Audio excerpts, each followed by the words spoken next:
জীবনের শেষ প্রহরে এসে একটা প্রদীপ যেমন মিটমিট করে জ্বলে, ঠিক তেমনি এক বৃদ্ধ বাবার চোখ দুটি ব্যাকুল হয়ে খুঁজেছিল তার 3 রাজকন্যাকে।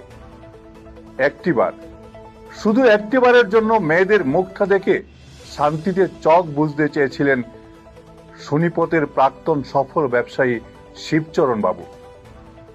কিন্তু হায়রে নিয়তি, মঙ্গলবার ভোরে বৃদ্ধাশ্রমের বিছানায় নিঃশব্দে যখন তার প্রাণবায়ু উবে গেল, তখন পাশে ছিল না রক্তের কোনো সম্পর্ক। হাজার হাজার মাইল দূরে থাকা 3 মেয়ে শেষ দেখাও দেখতে এলেন না। বদলে অনলাইনে ভেসে এলো 5100 টাকা আর একটা অনুরোধ, বাবার শেষ কৃত্যটা করে দিন। জ্বলন্ত চিতায় যখন বাবার দেহ ছাই হচ্ছিল, 3 মেয়ে তখন দূর দূরান্ত থেকে মোবাইলের স্ক্রিনে তা দেখছিলেন ভিডিও কলে। সম্পর্কের এমন বরফ শীতল রূপ দেখে শিউরে উঠেছে সমাজ।